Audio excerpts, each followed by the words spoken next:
everyone. Welcome to this evening's timely conversation, Ukraine, Public Health at Risk, at the NYU School of Global Public Health. My name is Dr. Danielle Ompad, and I am the Associate Dean for Education and an Associate Professor of Epidemiology here at GPH. I have personally been working in Ukraine since 2013 with the Alliance for Public Health and the Ukrainian Institute for Public Health Policy. Before we get started, I just want to frame the conversation a little bit for us. At this point, more than 1.5 million refugees from Ukraine have crossed into neighboring countries over the span of 10 days, according to Filippo Grandi, the UN High Commissioner for Refugees. At least 364 civilians have been killed in Ukraine, according to the UN. And Russians in dozens of cities across the country have staged anti-war demonstrations, followed by a call by advisors close to jailed opposition leader Alexei Navalny. As of Sunday, the independent OVD Info Monitoring Group reports that over 2,500 people were detained across 49 cities, with more than 800 in Moscow and more than 380 in St. Petersburg. And since the protests against Russia's invasion of Ukraine began on February 24th, nearly 11,000 people have been detained across Russia, according to the group. I have been in contact with my colleagues. A lot of the work I do is related to the health of people who use drugs. They are providing harm reduction services when they can and where they can, but it is challenging. And they're having a hard time procuring supplies and medications. But the folks that we know in public health are still continuing to try to serve the populations that they care about. So before we begin, I just want to move through some quick housekeeping rules. This event is being recorded and will be posted publicly on our YouTube channel later this week. The question and answer period of the program will be at the end of the event, and any questions can be posted in the Q&A box at the bottom of your screen, and we will do our best to answer as many of the questions as we can. Now, I would like to introduce our speakers for the evening, and I will do this briefly so that we can hear the knowledge that they want to share with us. Our first speaker is going to be Dr. Anne O'Donnell. She is an assistant professor at NYU Arts and Science, and she's a historian of 20th century Russia. Then we will have Dr. Jack Karavannos. He's a clinical professor of environmental public health sciences here at the Global Public Health School. And finally, we will have Dr. Peter Navarro. He's a clinical assistant professor of public health policy and management and the executive director of HealthRight, NGO that is working on the ground in Ukraine. I'll now turn it over to Dr. O'Donnell. All right, so I'm going to be speaking to you a bit today about the history of this unprovoked invasion that Russia has launched into Ukraine. And I'm going to start with the claim that Russia's president, Vladimir Putin, has made, on which much of his activity in Ukraine is premised. This claim is quite simple. It's that Russians and Ukrainians were, and historically have been, and still are one people, as he put it, a single whole. In a document that he promulgated in the summer of 2021, on historical unity, he wrote that, quote, the wall that has emerged in recent years between Russia and Ukraine, between the parts of what is essentially the same historical and spiritual space, to my mind, is our great common misfortune and tragedy. But these are also, this change, the wall that has emerged, he says, is also the result of deliberate efforts by those forces that have always sought to undermine our unity. The formula they apply has been known from time immemorial: divide and rule. There is nothing new here. And yet, as Putin himself acknowledges elsewhere in this text, there is such a thing now as modern Ukraine, a space, a territory, a country that is separate from Russia. He dismisses this modern Ukraine by arguing that it is entirely the product of the Soviet era, as if that were disqualifying, as if a nation made during the Soviet era was artificial and could not really exist.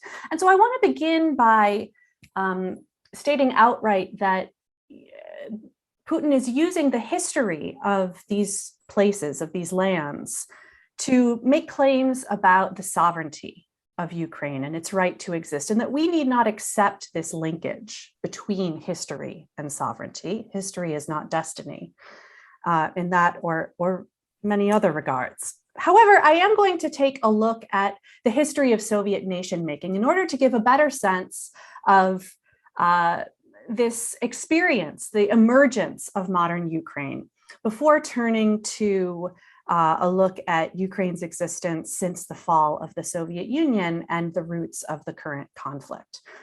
This sounds very long, but I'm going to try to be brief at each stage to move you through up to the present moment. So, making modern Ukraine, where to start? I will start. There are many places one could start. Putin started way back in the 8th century. I'm going to start instead in the 20th century. Modern Ukraine, like Poland, Hungary, the Baltic states, many others, emerged on the ashes of the great land empires of Eurasia, which collapsed after the First World War. Present-day Ukraine is made up of lands from two of these empires, from the Russian Empire on the one hand, and from the Habsburg Empire, or the Austro-Hungarian Empire, on the other. And the Ukrainian nation-building project historically revolved around the integration of these two territories, East and West, into a single whole. And for that reason, it might be that those of you who are following this story in the press will see a great deal of talk about Eastern Ukraine and Western Ukraine, the eastern part of the country historically being understood to be more oriented toward Russia and the western part toward Europe. These lands, this territory, were home to Ukrainians, Jews, Poles, Russians, and many other peoples who may or may not have recognized themselves in the terms of nationality that we would use to describe them today. Ukraine emerged as an independent state in the summer of 1917. Initially, when the Tsarist Empire collapsed in the city of Petrograd, its capital, in February 1917, Ukraine's newly formed legislative body asked Petrograd for what it called autonomy, not independence. Parties across the political spectrum in Russia, in Petrograd, reacted badly to this fairly modest request. Modest, that is to say, as compared to other former territories of the Russian Empire, such as Poland, which immediately staked a claim for independence after the collapse of the Tsar. Petrograd's negative reaction to Ukraine's request, the request of the Ukrainian Rada, the legislature, for autonomy, for greater autonomy from Russia, had a predictable effect of hardening demands in Kiev, the seat of the Rada. And within months, the Ukrainian Rada turned to a demand for a more expansive kind of independence, a position that was shared across the political spectrum. Ukraine formally declared its independence from Russia in January 1918, just a few months after the Bolsheviks, communists, seized power in Petrograd. It's important to think about this period, the 5 years that followed the collapse of these empires and the collapse of the Russian Empire especially, in terms of these poles of power. Moscow, which became the capital of the Soviet Republic on the one hand, and Kiev on the other, rather than in terms of Russian and Ukrainian, because in fact, Ukraine especially was host to an enormous plethora of different political and national visions for the future. The heterogeneous Ukrainian lands became the crucible of Eastern Europe's most important movements, as one of our recent graduates recently said in the Washington Post, with Jews, Poles, Russians, Ukrainians in the region becoming key figures in a variety of political endeavors. Ukraine in this period was home to half a dozen governments. And the project of a Ukrainian independent state flourished while Moscow was distracted, while it was engaged in its civil war across the territory of the new Soviet Republic. But by 1920, with the Russian Civil War, the civil war to the east drawing to a close, Moscow launched yet another of its efforts that had been undertaken over the previous few years to reconquest, to take over Ukraine once more.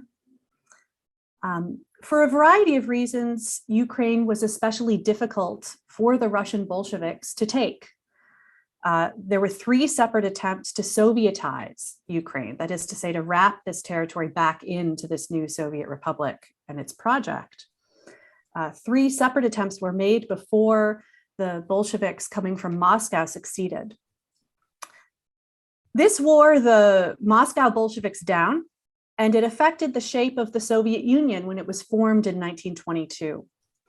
And so the first point that I want to put in place here is this, that the Soviet Union itself emerged in the shape that it did as a union of Soviet federated republics, thanks to the strength and insistence of the Ukrainians, and in particular the Ukrainian Communist Party, who were dealing with the Moscow Bolsheviks, the Moscow communists. Thanks to their insistence, rather than the Moscow Bolsheviks led by Stalin getting their way and wrapping Ukraine into one Russian republic, instead, the USSR, the Union of Soviet Republics, as a federation was formed. So the union itself was a concession to Ukraine. This is a map of the period of Ukrainian growth and the accrual of territory into what is the present day state. You'll see this green area is Russian Ukraine. The yellow is from the Habsburg Empire and other lands that were acceded over the course of the 20th century. In its first decade of power, the Soviet Union sponsored a dramatic flowering of national cultures. As the party state became more centralized in Moscow, however, it became increasingly threatened by historical narratives that emphasized Ukraine's cultural autonomy from Russia. And beginning in the 1930s, Soviet historians turned to ideas from an earlier period that posited Russia's own origins as being located in Ukraine, tracing Russian history, that is, into a medieval kingdom in Kiev, and emphasizing the expansion of Imperial Russia as the foundation of Soviet power. So this was a critical move by which the Soviet Union wrapped Ukraine into an ancient Russian story. So this, on the one hand, was a suppression of a Ukrainian autonomy that had been flourishing for the previous decade or so. The Bolsheviks had ambitions in a number of different directions, however, and another of their ambitions was the modernization of all their territory, and Ukraine in particular as one of the most historically industrialized regions of the Russian Empire and then the Soviet Union. So modernization was one of the Bolsheviks' key goals, and this involved industrialization. This meant large numbers of peasants, Ukrainian peasants, were moving into cities, the classic engines of national identity. And so at the same time as the Bolsheviks eventually moved towards suppressing expressions of Ukrainian national culture, this process of modernization brought more and more Ukrainians into the cities of this territory and Ukrainianized them, in short. All in all, the Soviet Ukrainian government, for instance, published more than 2.5 the number of Ukrainian language book titles between 1923 and 1928 than had been published in the first 120 years prior to that date. Against this backdrop, in the 1930s, as the Soviets launched a policy of collectivization, whereby they stamped out private enterprise in agriculture and consolidated agricultural production in so-called collective farms. This process hit Ukraine especially hard. The regions shown here in the darkest brown on the map that I have up were the ones where the famine killed the largest proportion of the population.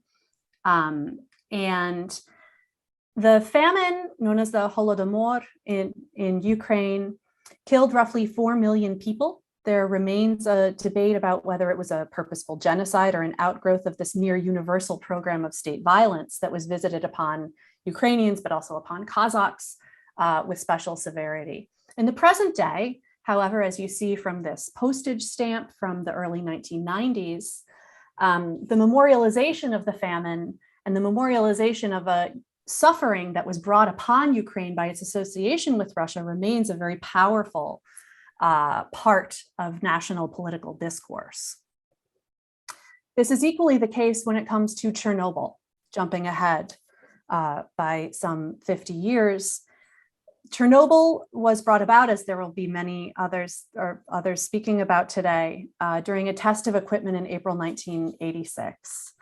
One can debate whether it was the product of intentional mismanagement or state incapacity, an inability on the part of the Soviet state to manage a technology as complex as the reactor demanded.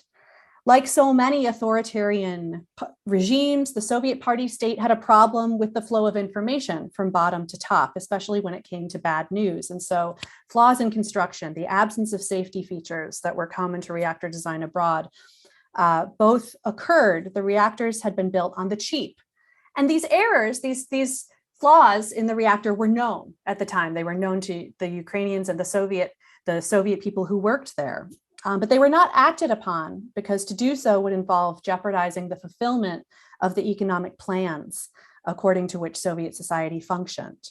At the same time, it's important to note that overall Ukrainians fared better in this crisis than their immediate neighbors to the north in Belarus, in part because Kiev was more willing to challenge Moscow, especially when it came to the question of evacuation, which Kiev launched much more rapidly than authorities did in Belarus. Finally, turning to the Soviet collapse.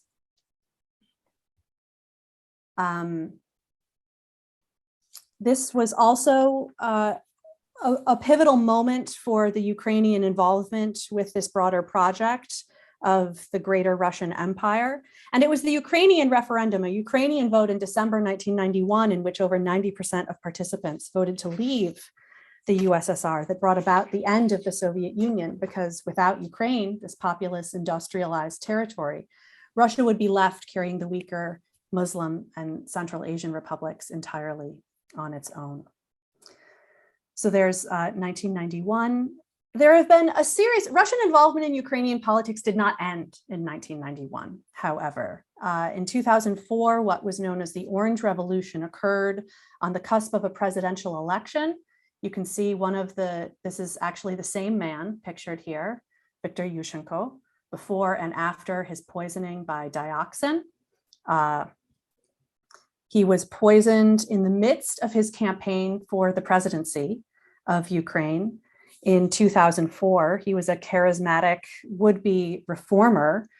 And he alleged, and his supporters alleged, dramatic vote tampering in the 2004 election. He succeeded in getting a revote, which he won, in the course of which, and he succeeded in part because he managed to mobilize people on the square here. And you see this image of the Orange Revolution in 2004.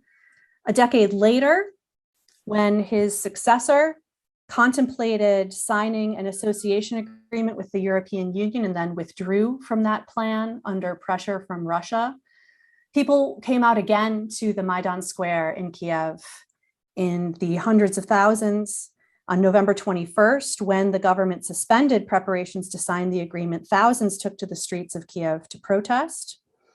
These protests remained peaceful until mid-February, when special police units fired on the crowd, killing more than 100 people. The president at the time fled, and Russia invaded, seizing territory in the eastern part of the country and the Crimea. And Dr. Navarro, you are next, and you're going to talk to us about your perspectives as the Executive Director of HealthRight, but also to tell us what your colleagues in Ukraine are telling you about what's happening. Just to give folks a little bit of really brief context, in addition to being a faculty member here at NYU, I'm also, as Danny mentioned, the Executive Director of HealthRight, which is a global health NGO, and we've got operations in Ukraine. We've operated in Ukraine since 2005, and I personally have been working in Ukraine since 2014. We've got about 119 staff. HealthRight has a no expat policy, so all of our employees are Ukrainian, and the vast majority are still in the country. A couple have left and are working from bordering countries, Romania and Poland, but pretty much everybody else is there. And folks have progressively moved out of Kyiv, where our headquarters are, where our offices, into rural areas and or into shelters. We still have a significant number of staff in eastern Ukraine. They are unfortunately stuck there for the moment. And we've got a lot of concerns about their welfare, given the lack of access to electricity and clean water in a lot of the cities in the east. So we're anxiously awaiting humanitarian corridors to be opened so that people can move and so that relief supplies can get into eastern Ukraine. And so, I think that the sort of overwhelming message that we have from our staff, which is really just very difficult to hear because we can't do a whole lot directly, is just the enormous amount of psychological trauma that folks have encountered as a result of this invasion. I think a lot of people really never believed that it would happen.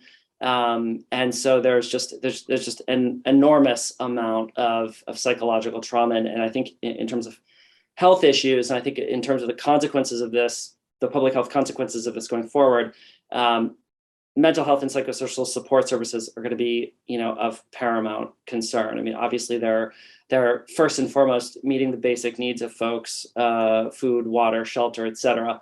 But after that, I think just an enormous amount of, there's just an enormous amount of mental health and psychosocial service needs. And so I think, as we speak to our staff, that's the biggest issue. That said, our staff, we're one of very few international NGOs that has staff on the ground in country.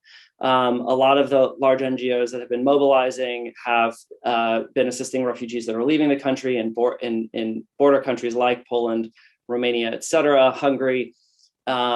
But our staff are, despite the challenges and despite the the horrific circumstances, continue to work as they can. We've been running since 2014, actually early 2015, in response to the Russian occupation of eastern Ukraine.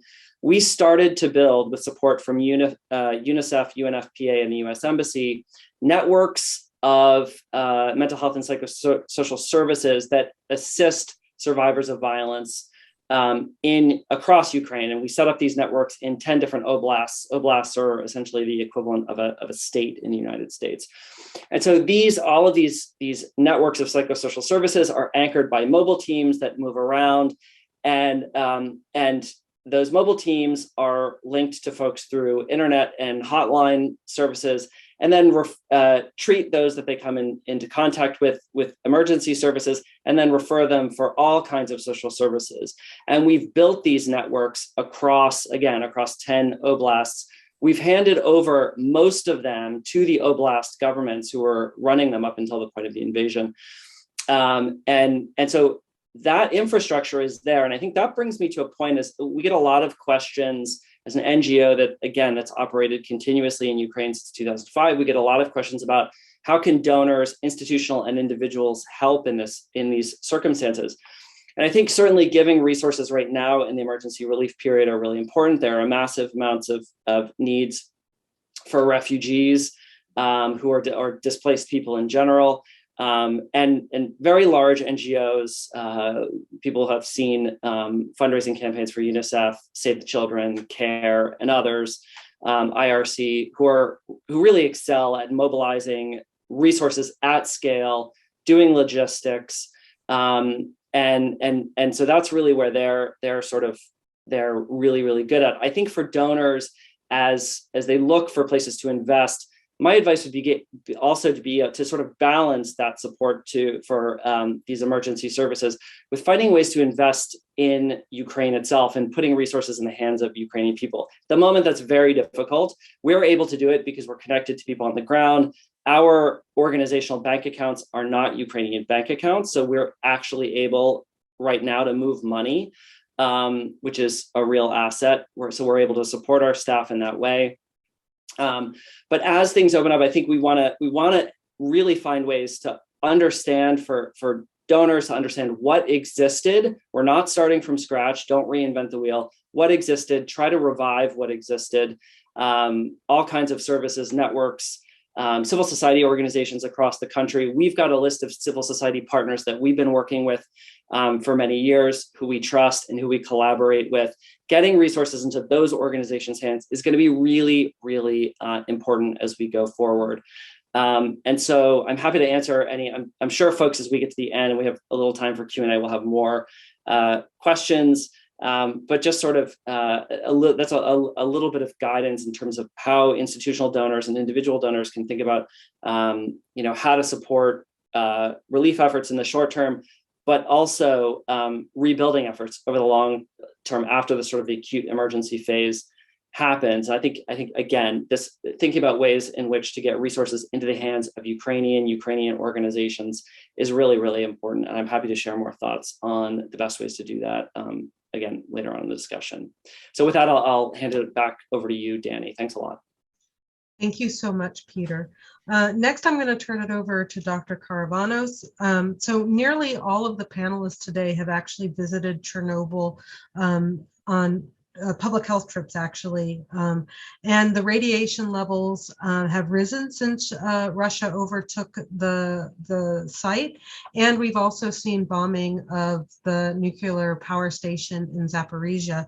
So Dr. Karavanos is going to talk to us about the health risk posed to those who are in and around Ukraine, as well as kind of think through some of those issues. So Jack, please. Thank you, Danny. Let me just start by saying, relax. There is no health threat right now. There is no major radiation release going on. So it's okay. But the whole world is watching this very carefully. So as Danny said, I've traveled to Ukraine. I volunteer with a group called Pure Earth, and I had the opportunity to do some environmental site assessments in Donetsk, which unfortunately is under attack and occupied right now. I also had the opportunity, this was February, and I said, gee, let me go up to Chernobyl. And sure enough, I found a tour bus and a couple of us. One was a honeymoon couple that actually went with us in this little minivan to Chernobyl. And this was in 2009. And some of the pictures you may see with snow are ones from my trip back then. But most recently, in 2019, we had the opportunity, thanks to HealthRight and GPH, to visit Ukraine and help the health system there and the public health network with some projects, giving our advice on some of these issues. And sure enough, we jumped into a bus, and this was Professor Diana Silver, Professor Niiti Parekh, Professor, of course, Peter Navarro, and myself jumped on a bus, headed up to Ukraine, to Chernobyl. It was 4 buses. Each bus had 50 people, jam-packed. It was a big excursion, and it goes on every Saturday. And I was going to say, if you can ever get to Kiev, you must go on this tour. I think that's not going to happen for a while just yet. So what I want to focus on is radiation and some of the environmental risks, and give you my sort of insight on what's happening. The first thing is you need to remember, this is 36 years of undisturbed land around the exclusion zone. So all the radiation fallout, the particles are embedded in many layers of snow and ice and soil and grass and all that. So it was very secure, very safe. And the picture you're looking at now is actually one where I scrubbed some soil and snow, and I took what they call a subsurface radiation reading. And sure enough, it was much elevated. So as the tanks and trucks were barreling down towards, heading south towards Kiev, Of course, they disturbed that very protective layer, and there were readings. 2 days after the Russian invasion, they were able to detect airborne radiation levels north of Ukraine. So this shows how sensitive the area is. And I'm hoping the Russians learned a lesson here, saying, do not mess around with this. It's a very soggy, low-lying area, Chernobyl and Pripyat. So it's again, it can be easily disturbed. Of course, what happens here is when there's a disturbance of soil, it becomes airborne, it can migrate, it can land on crops. We all know that Ukraine is a very, very large producer of grains and seed oils, safflower oil, all these oils which are vital to their survival. But the good thing is our radiation networks in Europe, their radiation networks, both in Eastern and Western Europe, are so advanced that this detection was recognized very quickly. So what I'm saying is the monitoring is beyond excessive, and the point where any radiation increment will quickly be reported and hopefully be dealt with. But I can't help to think the Russians learned a lesson where in day 2 of the invasion, they actually disturbed enough radiation to actually get a reading north of the country. So we shall see what's going to happen with that. Lessons learned, perhaps. Meanwhile, there is a new containment structure around the power plant that exploded and burnt. That's called the new safe confinement structure. It came up in 2017, $2 billion. Who is going to manage this? This is a very expensive, complicated containment structure, which needs upwards of 2,400 people work in the exclusion zone to maintain that.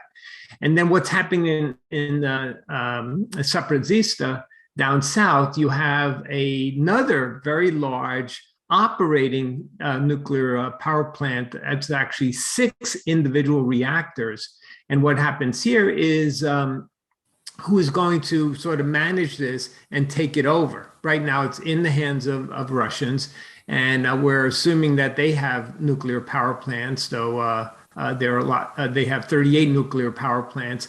Ukraine has about 15 nuclear power plants. So I'm crossing my fingers that these will be well managed and sort of they know how to operate them. But we are all very nervous about what may happen to the agriculture of Ukraine and the people of Ukraine.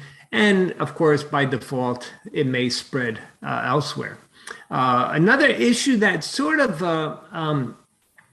we have is workers that are stuck at the plant. Today, across my desk, I saw an article. There are 300 some odd workers that have not been allowed to go home because they need to run the power plant.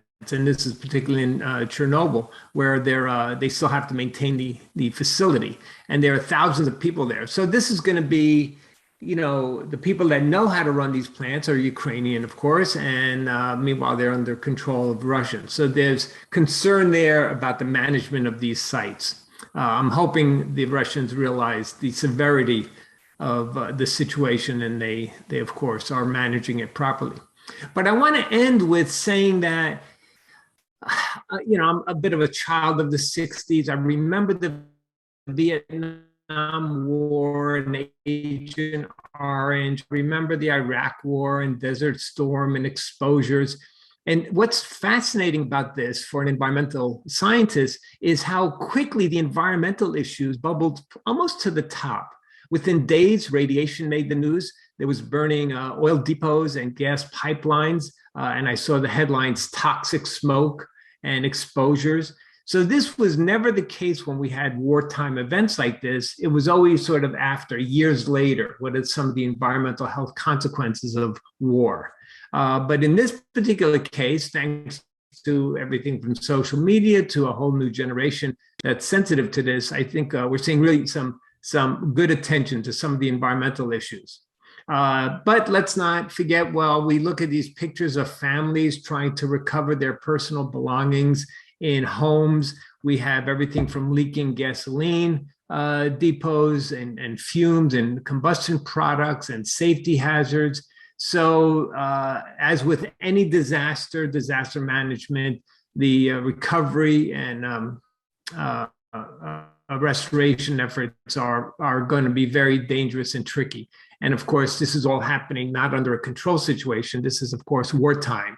So it's one thing responding to a hurricane in a peaceful time, but think of the entire city being bombarded and then people trying to recover their lives. So there are significant safety hazards involved here. So I think I want to stop here. We have, looks like we may have 15, 20 minutes for chats. And I would love to hear from you and some of your questions. Thank you. I'd like to thank the panelists, and we do have a few questions. And so one of the questions we had is, many of us in the audience want to help, but don't know what NGOs will or can make the best use of donations. Can you advise us who to donate to and other ways we can help?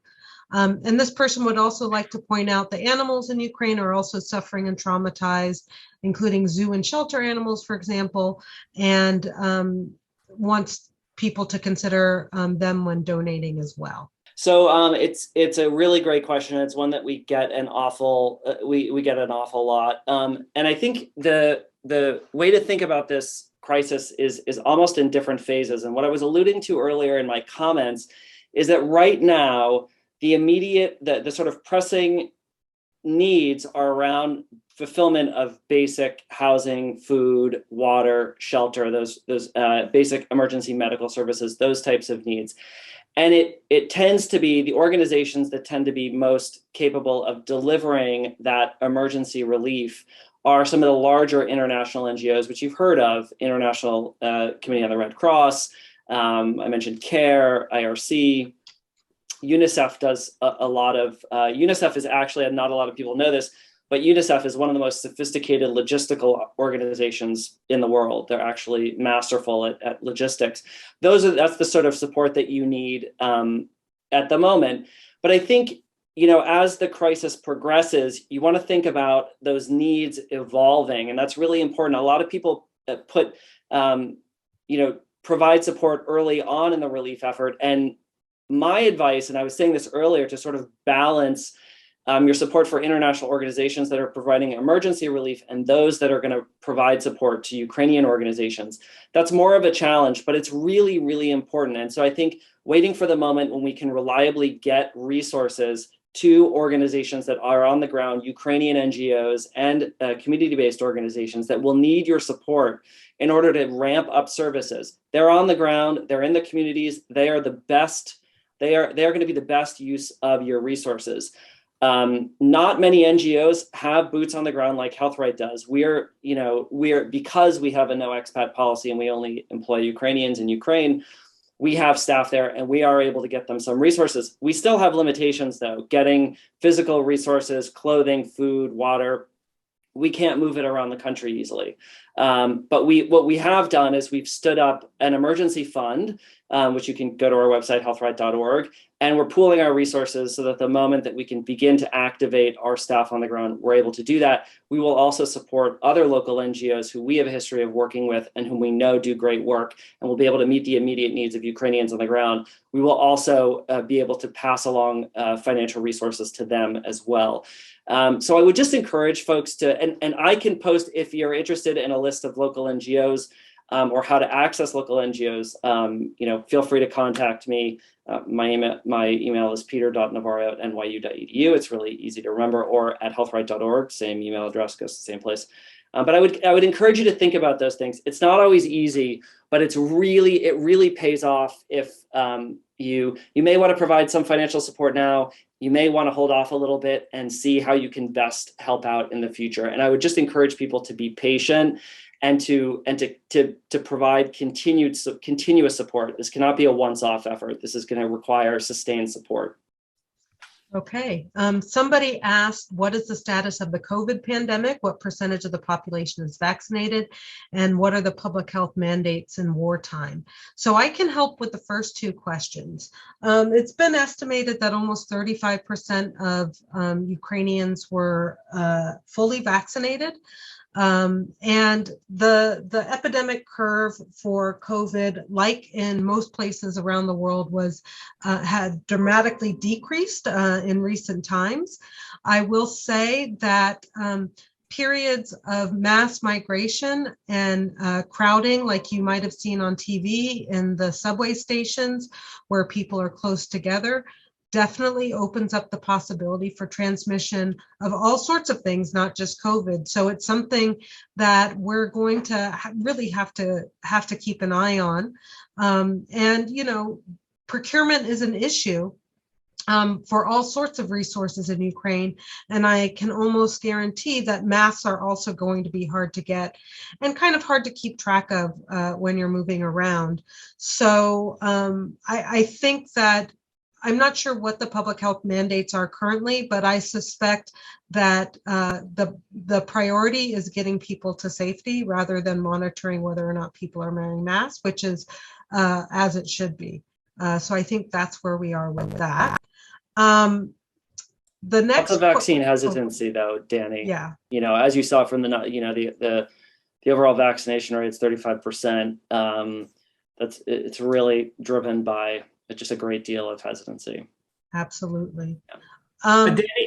Danny, there's a question here for Anne, perhaps from Bindu. Why is Russia so invested in invading and keeping Ukraine versus other former USSR countries? Why Ukraine and not others? Or is this just the beginning? That's a great question. And it's one that I've actually been getting a lot. I saw yesterday that speakers on Meet the Press were advancing the suggestion that this is the beginning of a project of reconquest. I think that those of us who have a long involvement with this region and area studies don't see the conflict in those terms. We do see rather a dynamic that is particular to Russia and Ukraine unfolding in the present moment. And, you know, I think there are two different axes along which to understand it. One is related to Russia and Putin's foreign policy stance, and the other is related to his position at home and the extent to which the push into Ukraine relates to a broader endeavor that has been going on for well over a year to significantly deepen the authoritarianism of his regime inside of Russia. In terms of the foreign policy dimensions, Ukraine has had this special status vis-a-vis Russia for a long time. It historically has been among the most heavily industrialized and populous parts of the greater Russian imperial project. I think at the present moment, though, what has really been going on is that Ukraine has been making an effort to decide for itself that it will set off independent of Russian guidance on the global stage. And that's not a position that Putin is prepared to tolerate. We have another question, and I'm going to ask this of Peter. Have there yet been any reports of the use of sexual violence as a tactic of war in Ukraine? No specific reports at this stage of the use of sexual violence as a sort of tactic of war.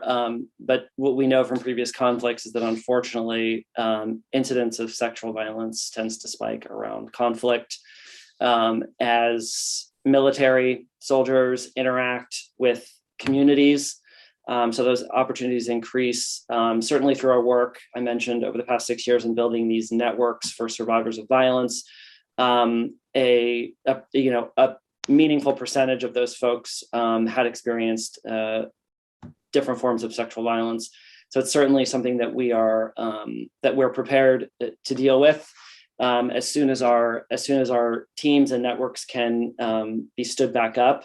But it's a very real concern, and that we're keeping a close eye on. But no specific reports as a tactic yet. When sending medications, what happens with long-term illnesses like diabetes, and can those things be managed? I'll maybe ask Jack and Peter to answer this, but before they do, I just want to mention that I have been tracking a lot of my friends and colleagues on social media to see what they're doing, as opposed to, trying to email them and distract them from survival.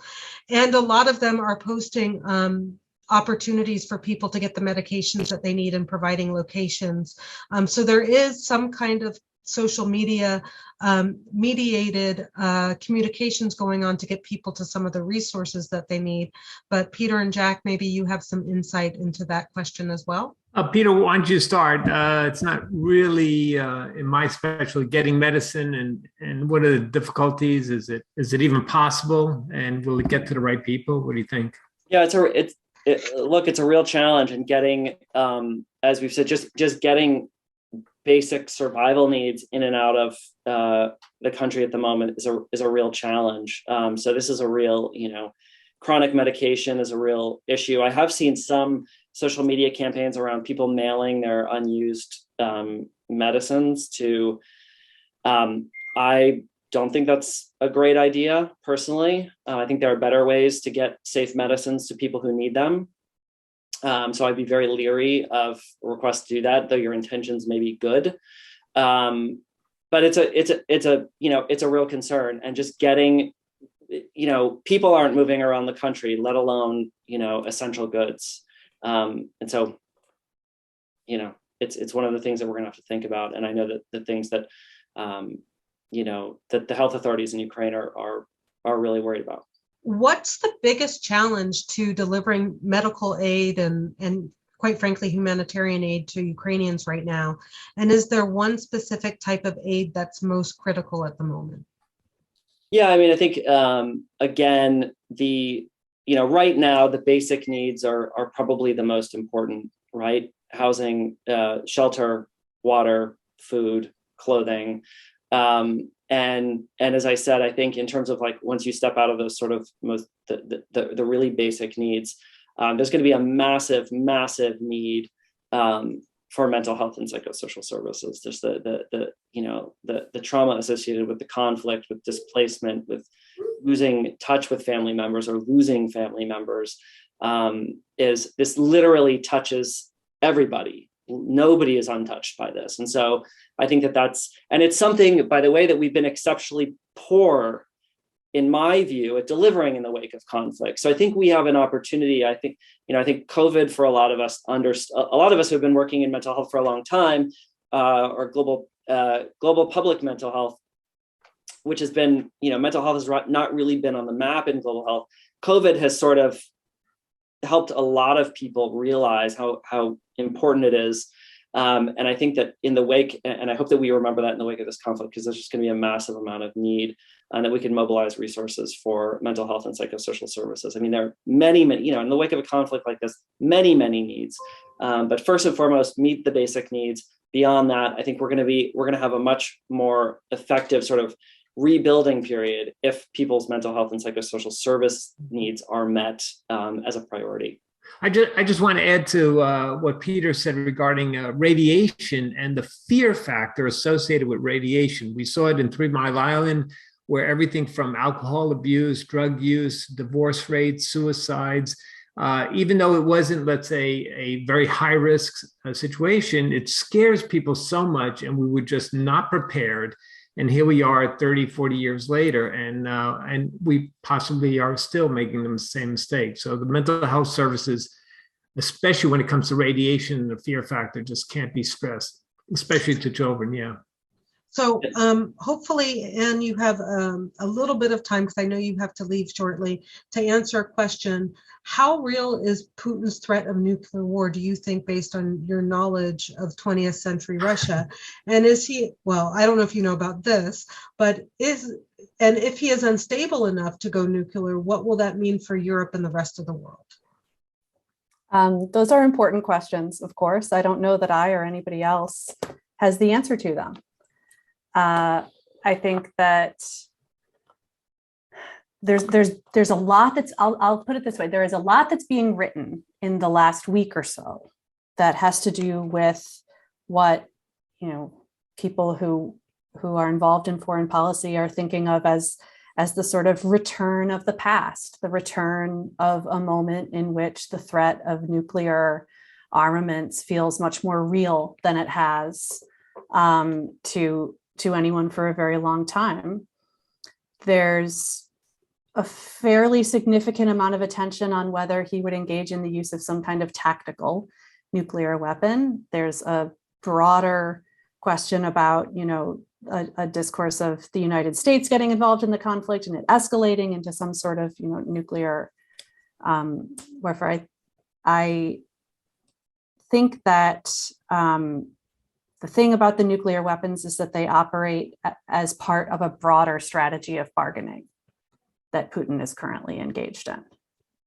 Got it. And so they have kind of these two different meanings, one of which is extremely frightening, which is the real import of the weapon itself, and the other, which is the signaling of attempting to signal a willingness to escalate the conflict. And at this moment, that's the frame in which we're interpreting his invocation of nuclear weapons, signaling a willingness to escalate this conflict.